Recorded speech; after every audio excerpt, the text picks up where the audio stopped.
Hi, I'm Mariana from Mindfield, and I've got literally 5 minutes to share with you how to approach your sales in a different way to actually attract those clients you really, really want. So, the main thing is to remember it doesn't matter what you're selling, whether it's a physical product or a service. The main thing is that you should know that it's no longer about that transaction, but it's actually about the connection and the relationship that you will build, the emotional connection that you make with that ideal client. And that is actually going to cause them to buy from you or not. So, um, if you are in a price war with lots of competitors, you should look at how can you actually provide value, whether it is in that in the values that you and your company stand for, or how do you make a difference in this world in a way that actually resonates with that ideal client that you are wanting to work with? Because in the end, we are in an age where it's not just about selling and buying from people. We actually look at where does that product or that thing come from that we are buying, right? We look whether they actually kind to the environment or to their staff. That is, if that's something that you value, you're going to look at the companies that you support. You're going to look at the way they treat those things.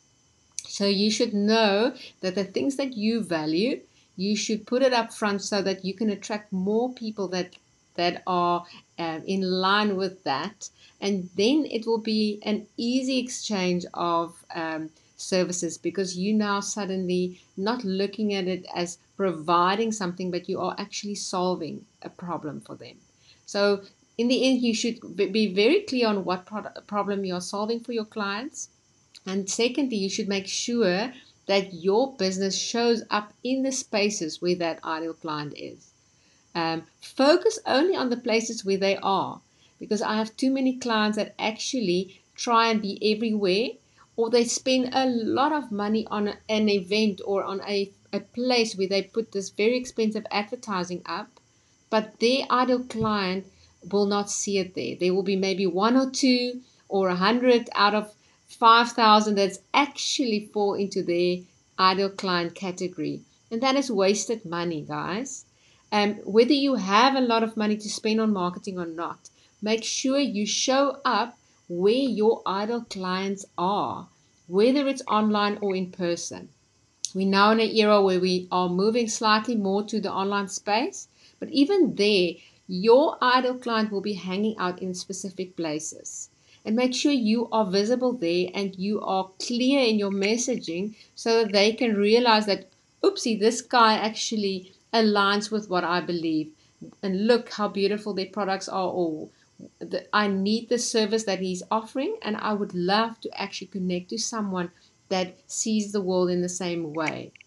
So be authentic, so that you are not trying to be someone that you're not, because then you're going to attract people that actually agree with that fake person that you're representing. So we don't want to do that. We want to attract more of our tribe, and they will have. And it will be an easy relationship because you are going to agree on things and you're going to have the same values. So that's my tip for today. Join me on. I have a Mindfield Business Growth Facebook group. If you want more tips like these, follow us on social media, Instagram, Facebook, LinkedIn. I've got a YouTube channel so that you can get these tips more easily. And also let me know if you need help to actually find out, firstly, who this ideal client of yours are, and also where they hang out. As part of your marketing plan to make sure that where your ideal client hangs out, you hang out. So I bless you with that, and connect to us and go and read more about what we do.